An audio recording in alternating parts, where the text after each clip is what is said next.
yaitu di dalam ibadah pendalaman Alkitab yang disertai dengan perjamuan kudus. Jangan kita sama-sama untuk mempersiapkan hati kita untuk kembali diisi oleh kebenaran firman Allah, supaya nanti kita mendapatkan sesuatu yang terindah dari Tuhan. Sebab kita sangat begitu sadar kalau tanpa firman hidup kita akan tersesat. Tanpa firman hidup kita seakan-akan tidak memiliki tujuan yang pasti. Tetapi karena firman ini kita bisa berjalan di dalam terangnya firman Allah, sehingga tidak ada jalan yang kita jalani dalam kesesatan. Tetapi kita percaya tujuan perjalanan hidup kita yaitu kota Yerusalem baru yang indah. Ya, mari saya akan kembali ajak kita untuk bicara tentang bagaimana peranan Roh Kudus dalam kehidupan kita sekalian, supaya kita dapat bersama-sama untuk menjaga pribadi Roh Allah yang telah dikaruniakan oleh Allah kepada saya dan saudara, supaya jangan Roh Kudus itu berduka, tetapi biarlah Roh Kudus itu senantiasa tetap bersukacita di dalam hati saya dan saudara. Itulah yang diinginkan oleh Tuhan dari setiap kehidupan kita. Saya akan awali pemberitaan firman yang tertulis di dalam Mazmur pasal yang 151 dalam ayat yang ke-11. Bagaimana Daud sangat memohon kepada Tuhan supaya jangan Allah mengambil rohnya yang kudus dari kehidupannya. Ya, baik, kita lihat di dalam Mazmur pasal yang 51, pasal yang ke-51 ayat yang ke-11.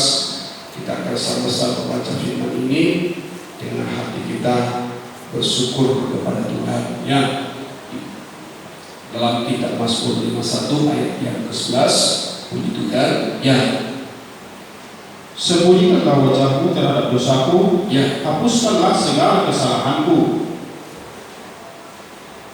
Itu Mazmur 51 ayat 11. Mazmur 51 ayat 11.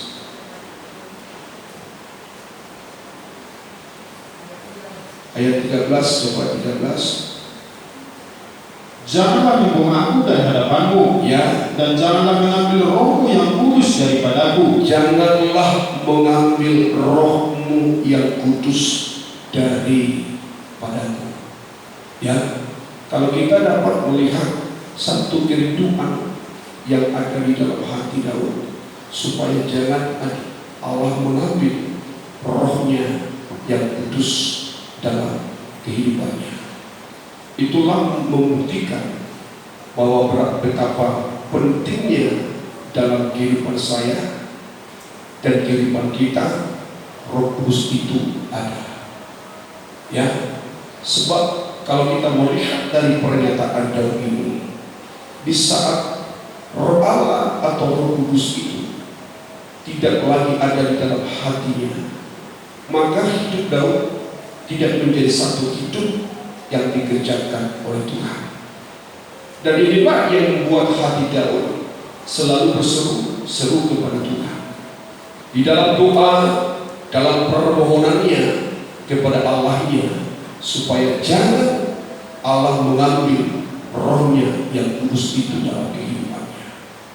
Kita pun sebagai kehidupan sidang jemaat Tuhan, mari kita belajar supaya jangan sampai roh Allah atau Roh Kudus yang telah dikaruniakan dalam kehidupan saya dan saudara hilang atau meninggalkan kehidupan kita. Kadang-kadang kita tidak menyadari sebetulnya dikasih oleh Tuhan bahwa kehidupan yang tidak ada di dalam Roh Kudusnya, maka hidupnya tidak akan pernah menjadi satu kehidupan yang layak dan berkenan di hati Tuhan. Dan inilah yang membuat Daud menjadi satu kehidupan yang selalu merindukan supaya Allah yang dia sembah jangan sampai mengambil rohnya yang kudus itu dalam kehidupannya. Walaupun Daud tidak menjabarkan di dalam kitab Mazmur ini bagaimana peranan Roh Kudus dalam kehidupan manusia atau peranan Roh Kudus dalam kehidupan Raja Daud. Tetapi Daud sangat begitu meyakini, tanpa Roh Kudus dia tidak akan mampu berjalan. Tanpa Roh Kudus dia tidak akan pernah mampu melihat wajah kemuliaan Allah. Tanpa Roh Kudus dia tidak akan mampu menghadapi hidup yang telah dia lalui dalam kehidupannya. Tetapi dia jalani semua oleh semua penyertaan atau kuasa Roh Kudus dalam kehidupannya. Ayat ini akan menjadi ayat pembuka bagi kita untuk kita dapat kembali bersama-sama melihat peranan Roh Kudus itu dalam kehidupan manusia.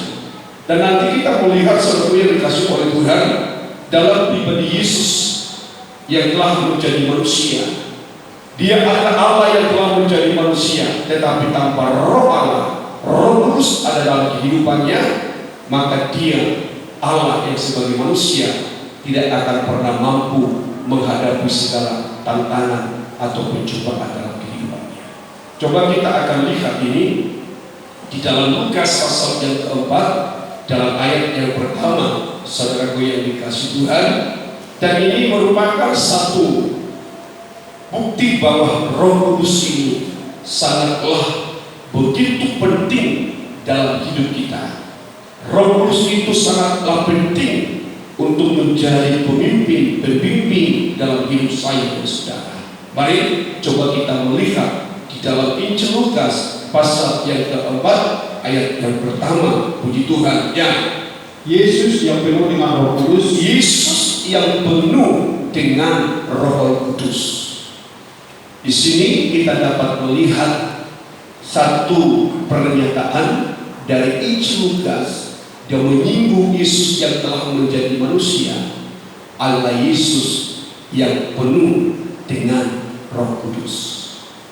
Ya, Yesus yang penuh dengan Roh Kudus. Mari kita melihat saudaraku yang dikasihi Tuhan. Teruskan, ya, Kembali dari Sungai Yordan, ya, lalu dibawa oleh Roh Kudus kepada dibawa Roh Kudus kepada gurun. Maka Paulus mengatakan Roh Kudus itu pemimpin kehidupan anak-anak Tuhan. Coba kita dapat nanti merenungkan ayat ini. Jangan kita dulu memandang dia sebagai Allah, tetapi dalam kondisinya Yesus sebagai manusia, dia hadapi banyak ujian dalam kehidupannya. Dan itu kita melihat dalam kuasa penuh dengan Roh Kudusnya Tuhan. Di sini kita melihat Roh Kudus membawa dia kepada gurun.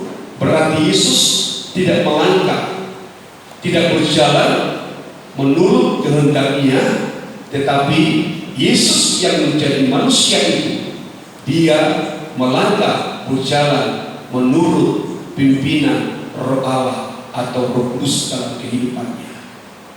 Nah, supaya kita nanti melihat sesuatu yang dikasih oleh Tuhan sebagai kehidupan anak Tuhan yang mungkin kita selama ini memiliki satu asumsi, jika kita ada dalam Roh Kudus, maka kita tidak akan pernah ada dalam pencobaan. Seringkali asumsi dalam kehidupan orang Kristen, termasuk anak-anak Tuhan, di saat mereka ada di dalam Roh Kudus, seakan-akan pencobaan menjatuh dalam kehidupan mereka. Tetapi kita membaca di dalam perjalanan Yesus sebagai manusia. Kalau kita melihat di dalam Injil Lukas pasal yang ke-14 ayat yang pertama ini yang mengatakan Roh Kudus yang membawa dia untuk menuju kepada gurun. Dan saya tahu Allah itu tahu apa yang akan terjadi di padang gurun. Apa yang akan dialami oleh Yesus di padang gurun, Allah tahu. Roh Kudus yang memimpin dia, Roh Kudus yang membawa dia kepada gurun, pasti Roh Kudus tahu apa yang akan terjadi dalam pribadi Yesus di situ. Supaya kita juga nanti menyadari seperti yang dikasih oleh Tuhan, di saat kita ada di dalam kebenaran firman Allah, atau di saat kita hidup dalam pimpinan Roh Kudus, jangan kita sampai menyangka kita tidak akan pernah masuk di dalam ujian, masuk dalam pencobaan. Tetapi Yesus telah menggambarkan bagi saya dan saudara, supaya kita jangan terlalu berasumsi diri Tuhan tidak ada pencobaan, ikut Tuhan tidak ada ujian. Tetapi justru di dalam pengikutan kita kepada Tuhan, kita akan masuk di dalam ujian, akan masuk dalam pencobaan itu. Begitulah yang dialami oleh Yesus, saudaraku yang dikasihi Tuhan. Dan coba kita sama-sama merenungkan ayat ini. Roh Kudus yang membawa dia. Dia tidak berjalan menurut kehendaknya sebagai manusia, tetapi kita melihat di dalam Injil Lukas pasal yang keempat, Roh Kudus yang membawa dia. Dan kita mengetahui itu di padang gurun, di padang belantara itu, Yesus hadapi pencobaan-pencobaan itu dalam kehidupannya. Dan saya sangat meyakinkan saudara yang dikasih oleh Tuhan, ini menunjukkan bahwa Allah ini memperlihatkan kuasa Roh Kudus dalam kehidupan Yesus. Sebab jika ada Roh Allah dalam kehidupanmu, siapapun yang menjadi lawanmu tidak akan pernah mampu menghadapi engkau. Dan inilah yang mau dibuktikan oleh Allah di dalam pribadi Yesus lewat pengurapan Roh Kudus. Maka Injil Lukas pasal 4 ayat 1 ini lebih dulu ditekankan tentang Yesus dipenuhkan dengan Roh Kudus ini.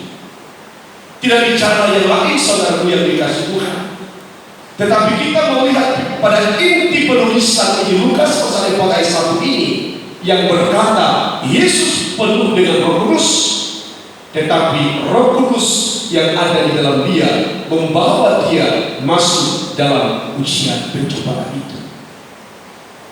Dan di sini saya sangat bersyukur kepada Tuhan, dan saya sangat berbahagia, sebab kadang-kadang manusia saya seringkali tidak menerima ujian atau pencobaan.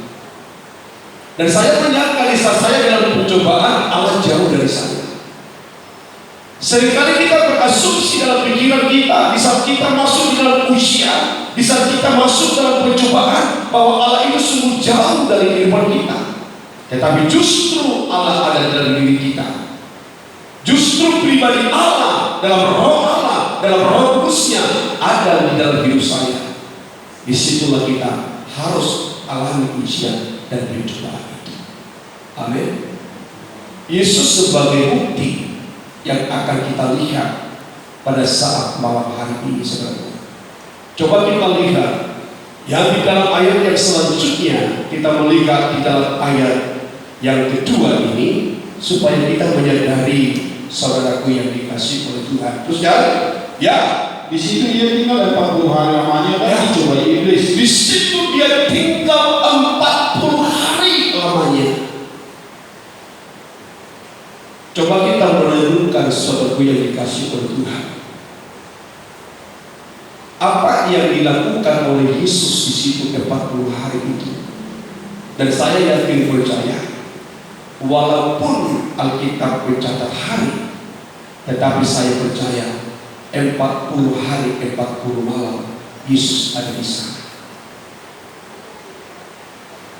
Di situ dia mengalami hubungan dengan Bapaknya di surga. Sebab 40 hari itu dia mengadakan puasa. Berarti dia sedang berhubungan dengan Allahnya. Dia sangat mengalami kedekatan kepada Bapaknya di surga yang mengutus dia di dunia ini. Dapatkah kita merenungkan di dalam kehidupan kita sebagai kehidupan anak Tuhan? Ada di dalam pribadi Yesus, di saat dia ada di dalam kedekatannya kepada Bapaknya, kepada Tuhan Allah yang mengutus dia ke dunia.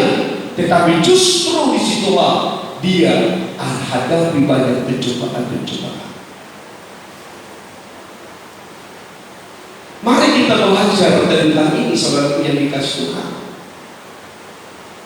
supaya kita ada kekuatan, ada kemampuan, dan tetap hidup berpengharapan dalam Roh Kudusnya Allah itu.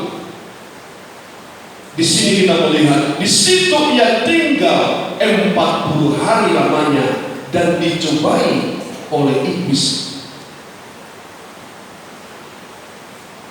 Tetapi seringkali kita berkata di dalam hidup kita, di saat beban berat, di saat pencobaan, di saat ujian kita hadapi dalam kehidupan kita, seakan-akan hidup kita merasakan Allah itu sangat jauh. Tetapi lihatlah Yesus sebagai manusia, di saat dia memiliki kedekatannya kepada Bapaknya. Tadi saya mengatakan 40 hari dia melakukan doa, berpuasa. Tentu hubungan dengan Allahnya, hubungan dengan Bapaknya sangat begitu intim. Tetapi apakah setan itu takut di saat kita dekat kepada Allah? Apakah setan itu takut di saat kita memiliki satu hubungan yang erat kepada Allah? Tidak. Setan tak pernah takut itu. Sebab kita melihat di dalam pribadi Yesus 40 hari Yesus berpuasa seperti yang dikasih oleh Tuhan. Tetapi justru disitulah setan mencobai pribadi Yesus itu, supaya kita memiliki satu pemahaman dalam kehidupan kita. Setan tak pernah takut di saat manusia itu dekat kepada Allah. Tetapi yang perlu kita harus memahami bahwa orang-orang yang dekat kepada Allah mampu melawan kuasa pencobaan dari si iblis. Amin. Itu yang harus kita yakinkan dalam kehidupan kita. Mengapa kita harus hidup dalam Roh Kudus? Mengapa kita harus dipenuhkan dengan Roh Kudus Allah? Supaya kita ada kekuatan dan kemampuan di saat kita dekat kepada Allah, ada kemampuan mengalahkan tipu muslihat setan, pencobaan ujian yang dilontarkan oleh setan dalam kehidupan kita. Adakah Yesus gagal dalam menghadapi pencobaan yang dialami ini? Adakah Yesus yang menjadi manusia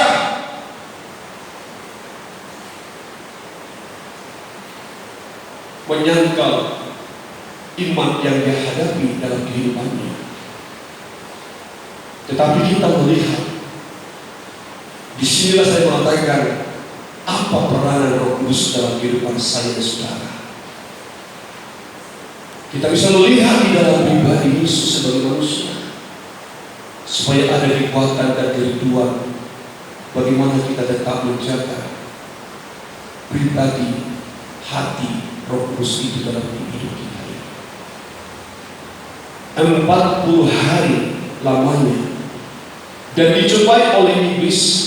Terus kan apa yang dikatakan di dalam ayat ini? Terus kan selama di situ selama di situ ia tidak makan apa-apa, dan sesudah waktu itu ia lapar. Selama 40 hari dia tidak makan.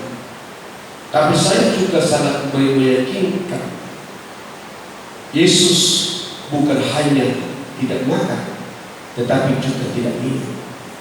Walaupun banyak yang mengkontroversikan ayat ini, oh Yesus itu minum di padang gurun, hanya dia tidak makan, karena Alkitab tidak menuliskan tidak makan dan tidak minum. Berbeda dengan Musa. Di waktu Musa berpuasa 40 hari 40 malam itu, Alkitab mencatat tidak makan dan tidak minum. Tetapi saya lebih yakin Yesus lebih berkuasa dari Musa dalam hal ini. Maka saya mengatakan saudara yang dikasih oleh Tuhan, di saat Yesus 40 hari 40 malam di padang gurun tidak makan dan tidak minum, dan dia melakukan itu karena ini hubungannya dengan Allah Bapa di surga semakin intim. Tetapi apa yang kita lihat, iblis selalu mencobai kehidupannya. Mari kita lihat pencobaan yang pertama yang dialami oleh Yesus ini. Puji Tuhan. Terus kan? Lalu berkatalah iblis kepadanya, jika engkau anak Allah, suruhlah batu ini menjadi roti. Nah, jika engkau anak Allah, jadikanlah suruhlah batu ini menjadi roti. Roti ini bukan bicara dengan firman dalam konteks ini, tapi roti dalam konteks ini Lukas pasal 4 ini bicara, memang bicara soal makan dan minum, supaya kita juga sebagai kehidupan anak Tuhan, bagaimana disikap firman kita menghadapi soal makan dan minum. Apalagi kita sudah mendengarkan nubuatan-nubuatan kebenaran firman Allah, bahwa satu kelak nanti dunia ini akan diperadakan dalam suasana makan minum yang tidak ada. Tetapi Yesus yang kita imani dalam kehidupan kita, yang menjadi teladan bagi saya dan saudara, bagaimana dia mampu menghadapi soal makan dan minum dalam pencobaan itu, dia tidak akan pernah kuat, saudara. Dia tidak akan pernah mampu menghadapi, saudara, kalau bukan ada Roh Kudus dalam kehidupannya. 40 hari tidak makan. Bukankah itu suasana atau keadaan yang sangat begitu lapar? Tetapi saya tahu kelemahannya Yesus, dan di saat kelemahan itulah iblis mencobai dia. Iblis itu tahu dia lapar sekali, maka iblis mencobai dia di dalam kelemahan yang dia alami. Jadikan roti ini menjadi batu. Kita juga sering teruji oleh setan dalam kekurangan dan kelemahan kita. Setan itu sangat begitu licik, saudara. Setan itu tahu apa kelemahanmu. Setan tahu apa kelemahan kita. Dan lewat kelemahan kita itulah dia masuk menguji, mencoba kita. Sebab setan adalah seorang pribadi yang sangat begitu licik. Dan setan tahu apa yang menjadi kebutuhannya Yesus pada waktu itu. Bukankah Yesus pada waktu itu dalam kelaparan? Setan tahu apa yang ingin dibutuhkan oleh Yesus adalah makan minum. Dan itu yang ditawarkan oleh iblis kepada Yesus. Jadikan itu roti. Tapi Yesus dalam Roh Kudus, jangan kita lupa dalam konteks awal, Yesus dalam Roh Kudus menghadapi pencobaan yang diperhadapkan dalam hidupnya, tidak pernah gagal. Lalu berkata iblis kepadanya, jika engkau anak Allah, suruhlah batu ini menjadi roti. Tapi apa yang dikatakan oleh Yesus? Perhatikan ini terus kan? Ya.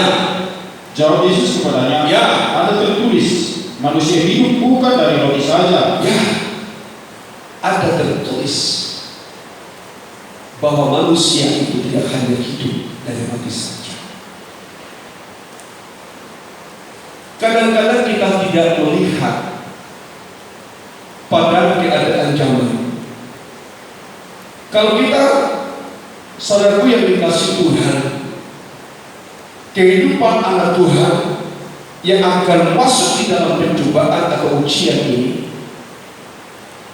tidak sedikit kehidupan manusia atau kehidupan anak Tuhan akan gagal mempertahankan iman. Dan saya tidak memberikan satu pernyataan di dalam kehidupan kita bahwa kita harus mampu menghadapi ini. Tetapi saya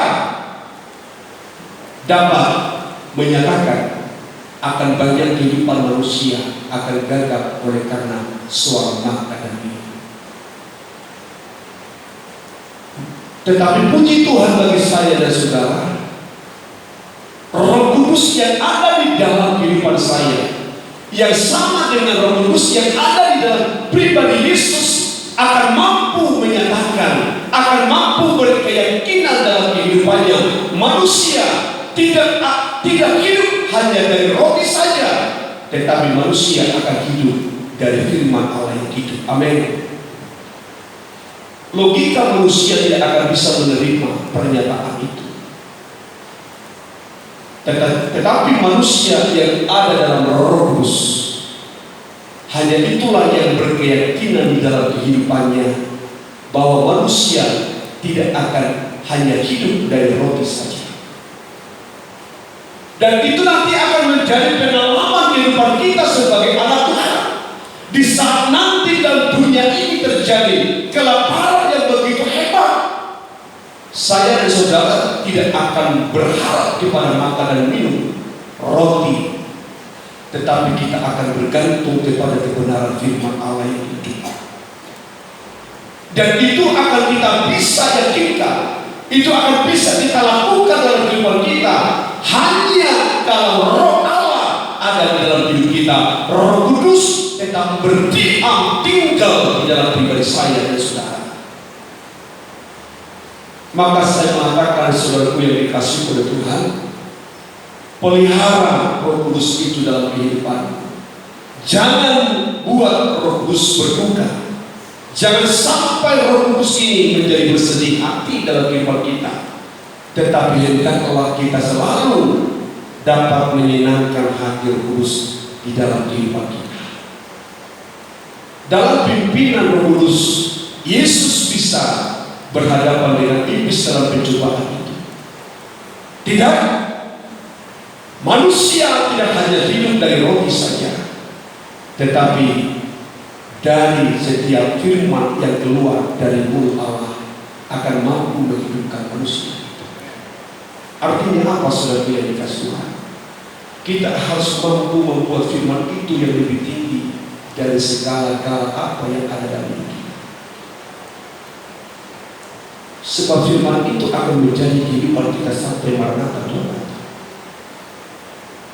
Firman yang ada di dalam mulutnya Allah itu, itulah yang kita terima, itu yang kita dengar hari ini. Di dalam firman itu ada kekuatan yang sangat begitu luar biasa, yang akan mampu mengalahkan tipu musnah iblis, yang akan mencobai, yang akan menggoda kehidupan saya dan saudara, dan kita tidak akan pernah gagal menghadapi itu. Yang perlu dalam hidup ini, biarlah ada Roh Allah, biarlah Roh Kudus dalam kehidupan kita. Yang kedua, kita melihat pencobaan. Yang kedua, dalam Injil Lukas pasal 4 ayat 5 sampai ayat yang ke-7. Yang terusnya, haleluya. Ya, kemudian dia membawa Yesus ke suatu tempat yang tinggi. Ya. Dalam sekejap mata ia memperlihatkan kepadanya semua kerajaan dunia. Ya, kata iblis kepadanya, ya, segala kuasa itu serta kemuliaannya akan kuberikan kepadamu, ya, sebab semuanya itu telah diserahkan kepadamu dan aku memberikannya kepada siapa saja yang kukehendaki. Kalau kita melihat saudara yang dikasihi oleh Tuhan, manusia ini memiliki karakter dalam kehidupan yang suka memiliki segala sesuatu. Dan manusia ini juga memiliki sifat dan tabiat yang ingin selalu dipermuliakan. Dan tidak sedikit kita melihat sebagai kehidupan orang Kristen oleh karena kehidupan tahta meninggalkan iman. Itu merupakan ujian dan pencobaan yang datang dari sisi setan. Tetapi Tuhan Yesus dalam manusia, kalau kita melihat hal yang dikasih oleh Tuhan, iblis satu, dan itu hak penuh dari iblis untuk memberikan tahta dalam hidup manusia dan kekayaan. Sebab dikatakan di dalam ayat ini bahwa semua itu sudah menjadi hak kuasa saya. Tetapi seringkali kita tidak menyadari sesuatu yang dikasih oleh Tuhan untuk merebut tahta, untuk merebut satu kedudukan, untuk merebut satu kekayaan. Seringkali kita harus keluar dari kebenaran firman Allah. Mengapa? Itulah menunjukkan tidak ada Roh Kudus dalam kehidupan manusia. Kalau kita melihat di dalam pribadi Yesus yang dipimpin oleh Roh Kudus, yang di dalam dirinya ada Roh Allah, Roh Kudus itu, di saat Yesus iblis menawarkan tahta kedudukan, kekayaan harta dalam pribadinya, tapi Yesus tidak pernah tertarik akan semua hal itu, karena dia tahu segala pemberian dari setan itu akan berujung kepada kebinasaan. Semua apa yang diberikan oleh setan dalam kehidupan manusia tidak akan pernah berujung kepada kebahagiaan, tidak pernah berujung kepada kemuliaan, tetapi satu kelak akan berujung kepada kehinaan sampai kepada kebinasaan. Bagaimana kita harus mampu menghadapinya di tengah-tengah keadaan dunia yang semakin sulit? Kita tidak bisa memungkiri saudara yang dikasih Tuhan bahwa kita diperhadapkan dalam tantangan ini. Keindahan dunia ini akan membawa daya tarik yang sangat begitu luar biasa. Maka tidak sedikit kehidupan manusia untuk mengejar ini semua, kenikmatan dunia ini, apapun akan dilakukan. Sebab apa, saudara? Sebab di dalam dirinya tidak ada Roh Kudus yang menyadarkan bahwa dunia, bahwa apa yang ada dalam dunia satu kelak akan binasa. Yesus tak mampu diuji dalam hal itu. Di dalam manusia Yesus, ujian itu dia terima dalam hidupnya. Tetapi ingat, kemampuan di dalam kemanusiaannya Yesus itu hanya karena ada Roh Kudus dalam kehidupannya. Maka seorang kehidupan anak Tuhan yang dikuasai Roh Kudus, sesungguhnya hidupnya tidak akan pernah terpengaruh oleh kehidupan.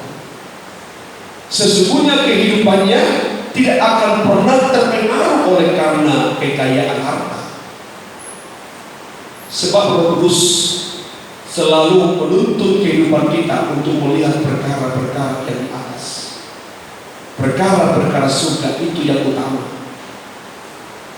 Maka ini merupakan satu gambaran bagi saya dan saudara, mengapa kita harus butuh Roh Kudus dalam kehidupan kita, supaya kita mampu, kita kuat menghadapi semua tipu musnah iblis ini yang sekarang kita melihat begitu merajalela mempengaruhi kehidupan umat manusia. Mulai dari tingkat bawah sampai tingkat atas, keinginan soal masalah tahta kedudukan ini, keinginan soal harta dan kekayaan ini menjadi satu prioritas dalam kehidupan manusia dan dunia. Sekali lagi saya katakan, keinginan kedudukan, keinginan tahta dan keinginan harta kekayaan dunia ini, itu menjadi prioritas manusia yang tidak ada Roh Kudus. Tetapi saya dan saudara, bukan menjadi hal yang terutama dalam hidup kita, sebab kita hidup dalam Roh Kudus dan dipimpin oleh Roh Kudus Tuhan. Maka saya mengatakan, orang yang dipimpin, yang tidak dipimpin oleh Roh Kudus itu, satu kelak dia akan tinggalkan Tuhan oleh karena kedudukan, oleh karena harta dan kekayaannya. Saya melihat di dalam perjalanan kehidupan ini satu yang dikasih Tuhan, memang itu sudah menjadi satu realita dalam kehidupan anak-anak Tuhan. Maka saya mengatakan, benarkah kehidupan manusia atau kehidupan anak Tuhan masih ada di dalam pimpinan Roh Kudus? Pertanyaan ini seringkali terlontar di benak saya, sebab saya melihat saudaraku yang dikasih oleh Tuhan, begitu banyaknya kehidupan orang percaya, apalagi dia bernotabene aliran Roh Kudus,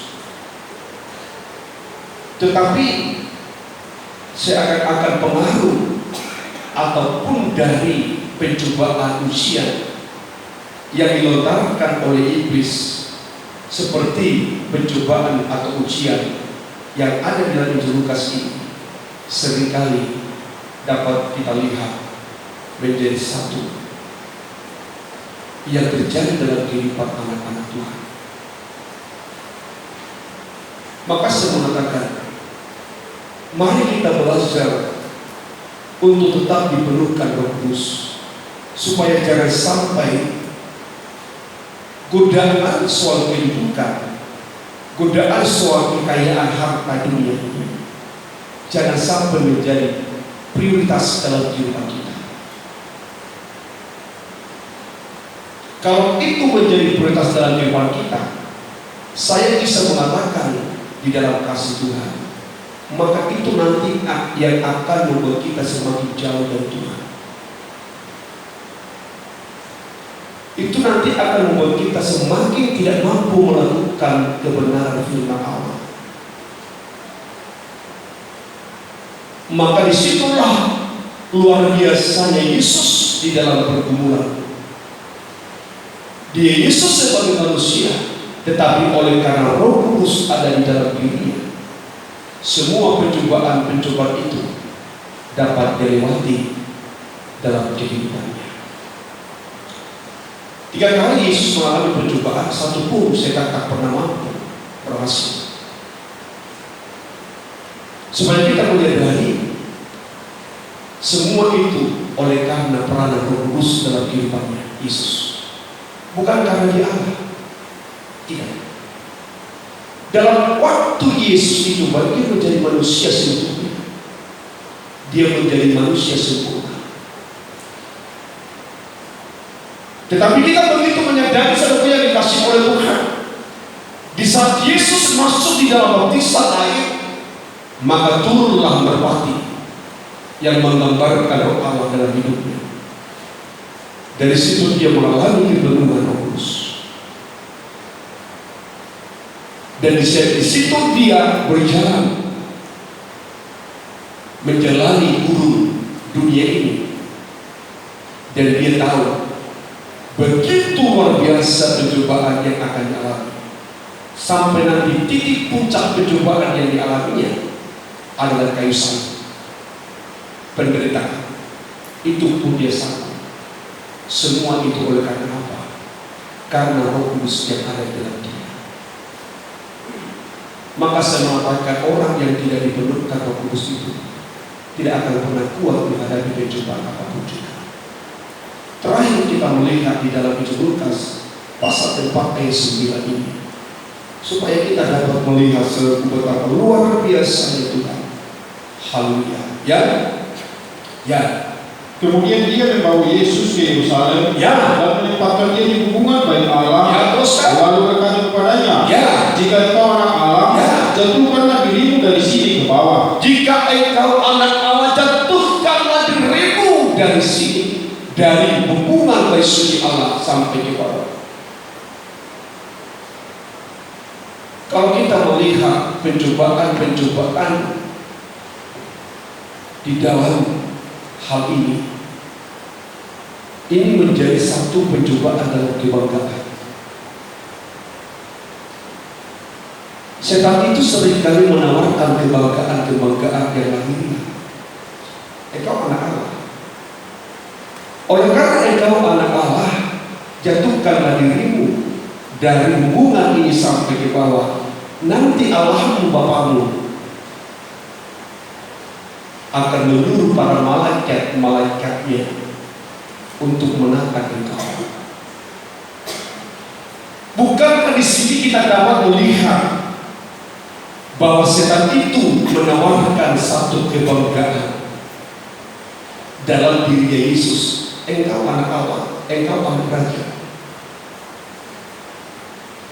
Seringkali kita tidak menyadari manusia harga diri kita ini, kebanggaan manusia kita ini seringkali dipakai oleh setan untuk melakukan kehendaknya. Maka kita harus belajar daripada tuntunan dan pimpinan Roh Kudus, supaya Roh Kudus itu menyadarkan kepada saya dan saudara, apakah itu pekerjaan daripada setan, walaupun bentuknya sepertinya indah dalam pikiran manusia kita. Tetapi ingatlah, setiap kebanggaan manusia kita. Dan kalau kita membanggakan itu menjadi satu kebanggaan dalam pribadi kita, bahwa itu bukan dari manusia, bukan dari Tuhan,